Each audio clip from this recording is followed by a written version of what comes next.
بسم اللہ الرحمن الرحیم۔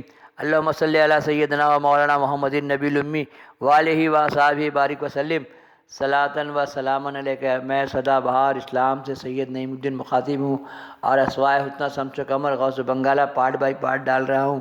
میرا چینل دیکھیے، دکھائیے، لائک کیجیے، سبسکرائب کیجیے، شیئر کیجیے اور گھنٹی بجائیے اور سرکار غوث بنگالہ کے چاہنے محبت کرنے والوں میں پھیلائیے۔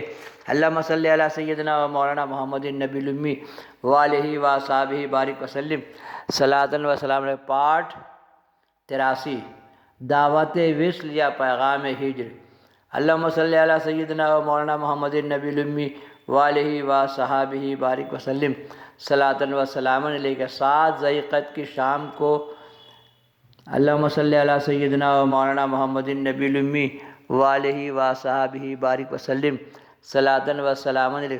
7 ذی القعدہ کی شام کو جتنے حاضر و باز تھے کی جانب مخاطب ہو کر حضور غوث بنگالہ نے ارشاد فرمایا کہ جاؤ شہر میں جا کر کہہ دو کہ جس کا جی چاہے مجھے دیکھ جائے۔ یہ اللہم صلی علی سیدنا و مولانا محمد النبی الامی وآلہ و صحابہ بارک وسلم صلاۃً و سلام۔ اذن عام گرچہ مخصوص حلقوں تک ہی محدود رہا۔ جن لوگوں نے یہ پیغام سنا مزدہ جافزہ سمجھ کر دوڑ پڑے اور دور رس نگاہ رکھنے والے تھے وہ سب اس روح فرسا پیغام کو سن کر لرزا گئے۔ حکیم صاحب اور دیگر مخصوص رفقا بھی یہ پیغام علم سنا اور دیکھنے کے لیے حاضر بارگاہ ہوئے، مگر شیخ جی اب بھی حتی الامکان عالم برزخ بنے ہوئے تھے اور درمیان میں حائل تھے۔ حکیم صاحب بہت سے مخصوص متصلین بے نیل و مرام واپس آ گئے۔ دوسرے دن 8 ذی القعدہ کو بھی یہی اذن عام تھا، مگر شیخ جی مخصوص لوگوں کے لیے درد سر بنے ہوئے تھے۔ لیکن دوسرے دن صاحب یہ وہاں کسی کا کچھ بس نہ چلا۔ شیخ جی کو ڈانٹ سنا کر علیحدہ کیا اور مخصوصاً حضرات نے قدم بوسی ہو کر زیارت حاصل کی۔ چہرہ ضیاء بار سے نور کی برکھا ہو رہی تھی اور حاضرین اس پر نہا رہے تھے۔ عشاء کے وقت لوگوں کو رخصت کا حکم مل گیا۔ مات فی الحب اللہ۔ مریدین، متصلین اور مقلدین جب سب کے سب چلے گئے تو شیخ جی اللہم صلی علی سیدنا و مولانا محمد النبی الامی وآلہ و صحابہ بارک وسلم صلاۃً و سلام علیہ یا رسول اللہ تھوڑی دیر بیٹھے رہے، پھر اپنے بستر پر چلے گئے۔ صرف جمعراتی میاں خلوت میں حاضر تھے۔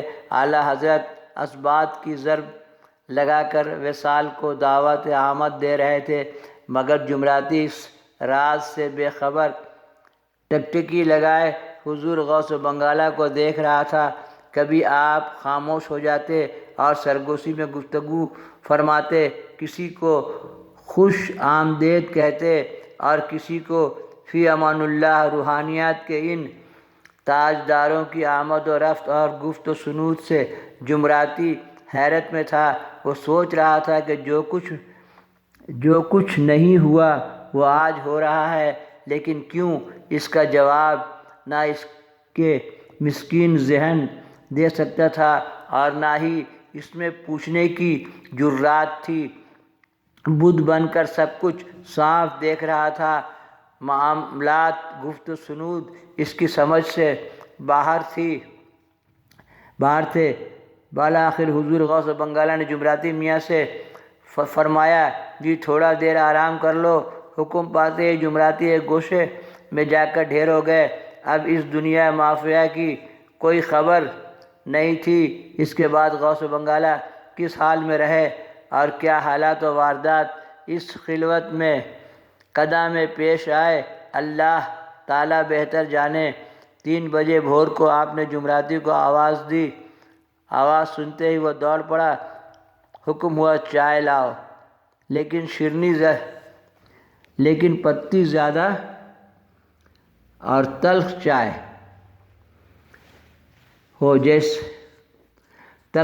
ہو۔ جیسے تیسے کر کے جمراتی میاں نے چائے تیار کی اور خدمت عالیہ میں پیش کر دی۔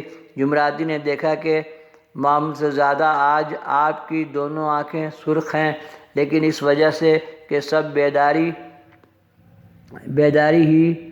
جمراتی نے سوچا اور پھر اس کی عقل نے جواب دیا کہ نہیں، سرکار تو اکثر ہی پوری رات آنکھوں میں گزار دیتے تھے، مگر ایسی سرخ ڈوریاں آج آنکھ میں کبھی نہیں آئیں۔ یقیناً جام و وصال چھلکنے والا ہے۔ یہ اسی مستی کی غمازی ہے۔ جمراتی لوح پیشانی کے مطالعہ اور قطار میں مصروف حیرت زدہ تھا کہ اعلیٰ حضرت غوث بنگالہ نے اسی درمیان میں 2 پیالی تلخ چائے نوش فرمائی۔ پھر ارشاد ہوا، آخری ارشاد، اب چادر اڑھا دو۔ جمراتی نے فوراً تعمیل حکم میں چادر اڑھا دی، مگر جمراتی کو کیا معلوم تھا کہ وہ آخری ارشاد ہے جس کی تکمیل جمراتی جمن نہیں بلکہ ہر عقل سلیم رکھنے والا قیامت تک کرتا رہے گا۔ ٹھیک 4 بجے بھور کو چادر اوڑھ کر نہ جاگنے والی پرکیف نیند میں بظاہر آپ ہمیشہ کے لیے سو گئے۔ انا للہ و انا الیہ راجعون۔ یا سرکار کرم فرمائیے۔ سرکار غوث بنگالہ دنیا سے چلے گئے۔ گوری سوئے سیج پر مکھ پر ڈالے کیس، چل خسرو گھر اپنے کے سانجھ بھوئی چوں دیس۔ اللہم صلی علی سیدنا و مولانا محمد نبی الامی والہ و اصحابہ بارک وسلم صلاۃ و سرکار غوث بنگالہ کا وصال ہو گیا۔ اللہم صلی علی سیدنا و مولانا محمد نبی الامی والہ و اصحابہ بارک وسلم صلاۃ و سلام علیک یا رسول اللہ صلی اللہ علیہ وسلم۔